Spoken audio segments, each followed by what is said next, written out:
4.4 Manage Project Knowledge.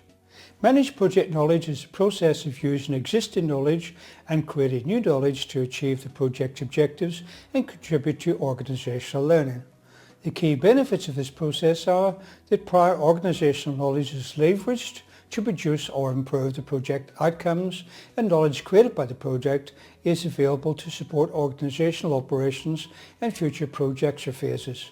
This process is performed throughout the project, and that's from the PMBOK Guide, page 98. There are actually two different types of knowledge being managed by this process.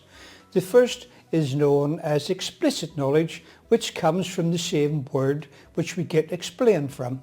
This means knowledge that can be easily stored and shared in the form of words, pictures and numbers.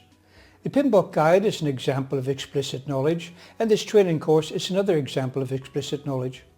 The other type of knowledge is called tacit knowledge, T-A-C-I-T, and that is a more personal type of knowledge. It comes from a Latin word which means silent or without words. It's difficult and often impossible to codify tacit knowledge into words or pictures because it's related to a person's experience, belief and know-how.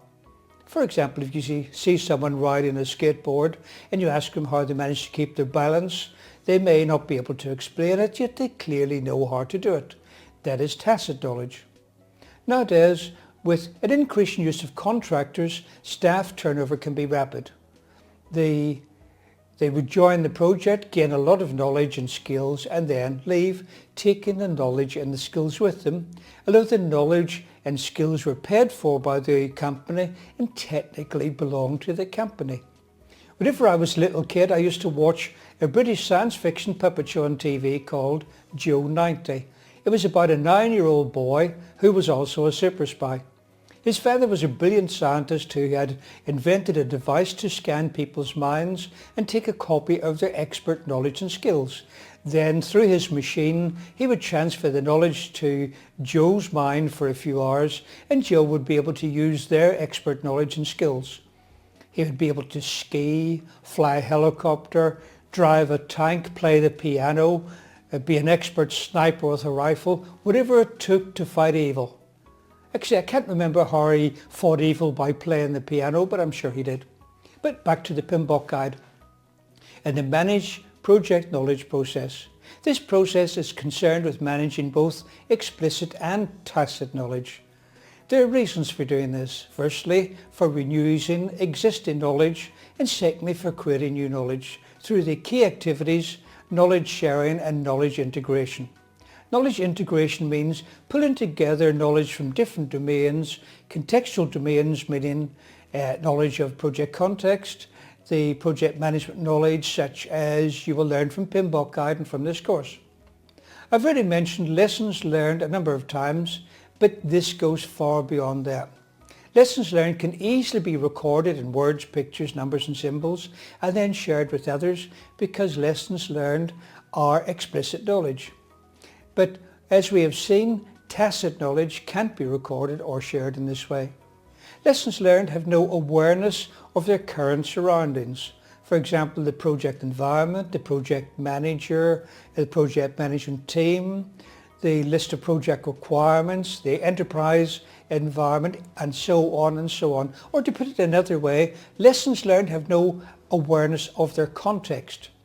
Tacit knowledge has context built in, but it is very difficult, as I said before, to codify, record or share. Think of the PMBOK Guide. The PMP exam often asks you to identify the correct name of the PMBOK. The wrong answer is the Project Management Body of Knowledge. The correct answer is a guide to the Project Management Body of Knowledge. If you don't believe me, go back to the start of the PMBOK Guide and you'll see it there. PMI says that the body of knowledge of project management is too large to fit inside a book, and that much of the knowledge resides in the minds of academics and practitioners. And so whenever you think about it, a portion of the body of knowledge of project management then resides in the minds of academics and practitioners will be tacit knowledge and would be very difficult or impossible to put into a book. Instead, it is shared with people through human interactions. However, One of the biggest challenges faced in knowledge management is that people who have the knowledge may not want to share it. You can assist as project manager by creating an inclusive and trusting environment. This will work in some areas, but some individuals know that knowledge is power and they want to retain that power. And I remember one of my managers a long time ago, every time he went on leave, he used to take the manuals home with them so people wouldn't be able to get hold of those manuals and they wouldn't be able to do his job as well as he could. And indeed, if they're the only ones who have the knowledge, it might enhance their chances of remaining in employment. It's time to consider the inputs to the managed project knowledge process. Number one is a project management plan, and basically all of the components of the project management plan can be inputs because obviously knowledge can come from any one of those. The next one is the project documents, and the project documents that could be considered as inputs from the process include lessons learned register, which is like first cousin to the knowledge register. This one messes with your mind a bit because we're using the lessons learned register for knowledge on using knowledge management, but I think you can see what it means. Next document is project team assignments. This provides information on the type of competencies and experience available to the project, and so this is a go-to place for seeking knowledge to manage. But it can also uncover knowledge that may be missing. Resource breakdown structure. This is like a standard org chart that you find in most companies, which shows who reports to whom. It shows the composition of the team. It may help to understand what knowledge is available as a group. It also has other resources, but obviously you just look at the human resource side of this particular structure. Stakeholder register. This contains details about the identified stakeholders to help understand the knowledge that they may have. Input number 3, deliverables. A deliverable is any unique and verifiable product, result or capability, such as a brick wall. Now, you won't actually find much from talking to a brick wall. I'm sure it has knowledge, but we can't get much out. And PMI doesn't actually tell us why deliverables are inputs to the knowledge process. But it may be that by going through the list of deliverables provides indicators of the sort of knowledge required to produce those deliverables. Number 4, enterprise environmental factors. The enterprise environmental factors that can influence the managed project knowledge process include organizational, stakeholder and customer culture. The existence of trust in working relationships and a no-blame culture is particularly important in managing knowledge. Other factors include the value placed on learning and social behavioural norms. Geographic distribution of facilities and resources, because the location of team members helps to determine methods for gaining and sharing knowledge. Organisational knowledge experts. Some organisations, especially larger ones, have a team or perhaps just an individual that specialise in knowledge management. Legal and regulatory requirements and/or constraint. These include confidentiality of project information, proprietary methods, copyright and the individual's rights too, because you need to take all of these into consideration instead of just copy them. Input number 5, organisational process assets. Knowledge about project management is often embedded in processes and routines. However, this is explicit knowledge and it would include, for example, organisational standard policies, processes and procedures. Personnel administration. These include, for example, employee development and training records, which would include information about the sort of information the employees might have developed, and so that's another area you look. Organisational communication requirements. Formal, rigid communication requirements are good for sharing information. Informal communication is more effective for creating new knowledge and integrating knowledge across diverse stakeholder groups. Formal knowledge sharing and information sharing procedures.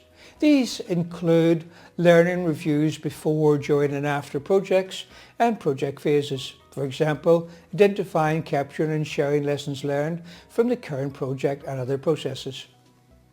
Manage project knowledge, tools and techniques. Number 1 is the ever popular expert judgment. Expertise should be considered from individuals or groups with specialised knowledge or training in the following topics: knowledge management, information management, organisational learning, knowledge and information management tools, and relevant information from other projects. Number 2, knowledge management. Earlier I said that interaction between people enables knowledge transfer.